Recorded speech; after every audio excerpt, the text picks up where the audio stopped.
Compartimos el Evangelio del domingo 29 del tiempo ordinario en el año C. El texto es Lucas capítulo 18, versículos 1 al 8. Jesús enseñó con una parábola que era necesario orar siempre sin desanimarse. En una ciudad había un juez que no temía a Dios ni le importaban los hombres, y en la misma ciudad había una viuda que recurría a él diciéndole: Te ruego que me hagas justicia contra mi adversario.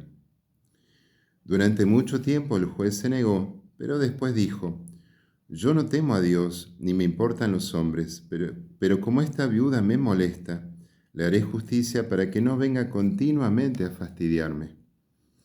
Y el Señor dijo: Oigan lo que dijo este juez injusto. ¿Y Dios no hará justicia a sus elegidos que claman a Él día y noche, aunque los haga esperar? Les aseguro que en un abrir y cerrar de ojos le hará justicia. Pero cuando venga el Hijo del Hombre, ¿encontrará fe sobre la tierra? Palabra del Señor.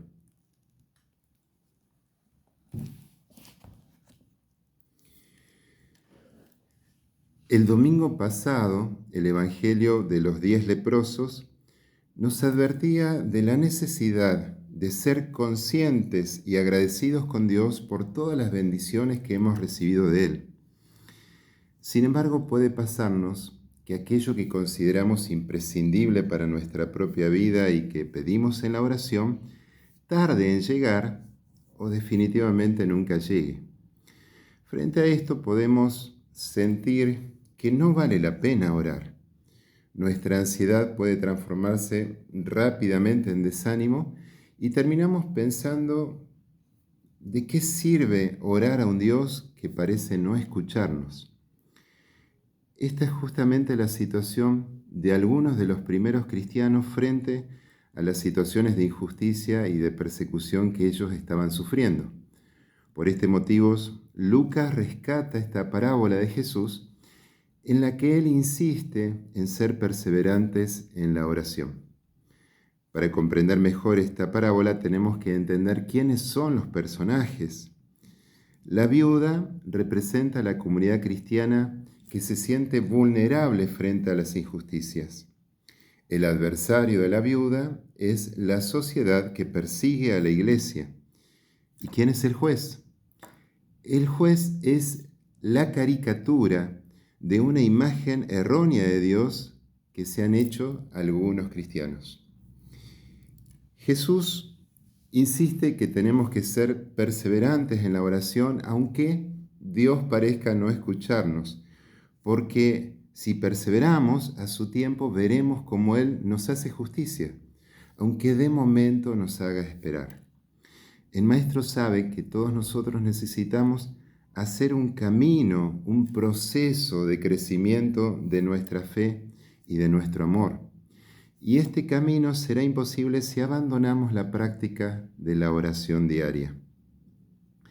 Tenemos que tener en cuenta que el objetivo de la oración no es ablandar a Dios para que cumpla nuestros deseos.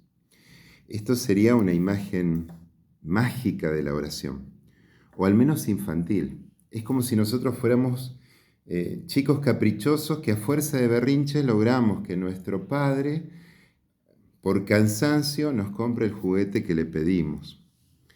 Esta imagen supone la convicción de que nuestra voluntad es mejor para nosotros que la voluntad de Dios. ¿Y por qué creemos esto? Porque creemos que Dios muchas veces nos pone a prueba, nos manda sufrimientos, Dios quiere nuestro sufrimiento y nosotros tenemos que convencerlo a partir de rezos y oraciones y sacrificios de que cambie su actitud con nosotros. Si esta es la imagen que tenemos de la oración, claramente aún estamos en los primeros pasos del camino de la fe. Todavía nos falta muchísimo recorrido y este recorrido va a ser imposible si no somos perseverantes en la oración. A este punto podemos preguntarnos, pero entonces, ¿está bien pedirle a Dios por nuestras necesidades? Claramente está bien. Jesús nos enseña en el Padre Nuestro a pedir por el pan de cada día. Lo que estaría mal sería pedirle a Dios el pan y luego sentarnos a la mesa esperando que el pan aparezca mágicamente delante de nuestro. El pan es un don, es una bendición de Dios, pero también es un don, una bendición de Dios, la capacidad que Él nos dio para que ganemos el pan honradamente. La oración nos abre los ojos, nos ayuda a descubrir que todo, absolutamente todo en nuestra vida es una bendición de Dios, que todo es un milagro. El don que hemos recibido y también es un milagro la capacidad que Él nos dio para alcanzar por nosotros mismos ese don. Recordemos que todo don que viene de Dios es a su vez don y tarea.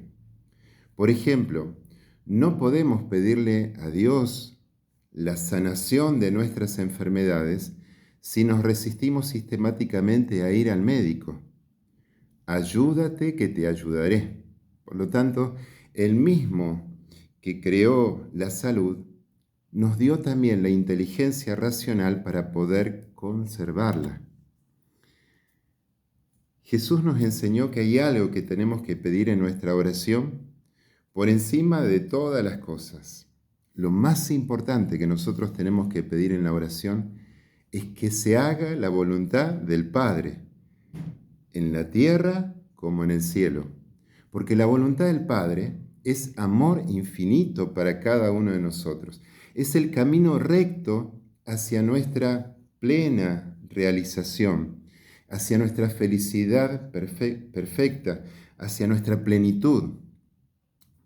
Pero es cierto que desde el origen, desde Adán y Eva en adelante, el ser humano siempre quiso por sí mismo alcanzar su propia realización, siguiendo sus propios deseos, que muchas veces son opuestos a los deseos de Dios. Y cuando se encontró perdido en el camino, terminó echándole la culpa a Dios de aquello que en verdad es consecuencia de su propia desobediencia. Ser perseverantes en la oración, hacer este ejercicio de continuar en la oración, aunque muchas veces nos parezca que no tiene sentido, que estamos perdiendo tiempo, ser perseverantes en la oración es darnos a nosotros mismos la posibilidad de crecer en la fe y en el amor. Orar hasta que esa oración se convierta, como dice Teresa de Ávila, en hablar de amor con aquel que sabemos que nos ama. La oración es hablar, dialogar de amor con aquel que sabemos que nos ama. Entonces sí, nuestra oración personal, que quizás haya nacido en un momento de miedo, en un momento de duda, en un momento de ansiedad, se transformará en aquel remanso de paz en el cual nosotros podremos recuperar las fuerzas para hacer siempre, aquí y ahora, en nosotros y en nuestros hermanos, la voluntad de Dios, la voluntad de aquel que nos ha amado desde toda la eternidad. Que tengas una hermosa semana.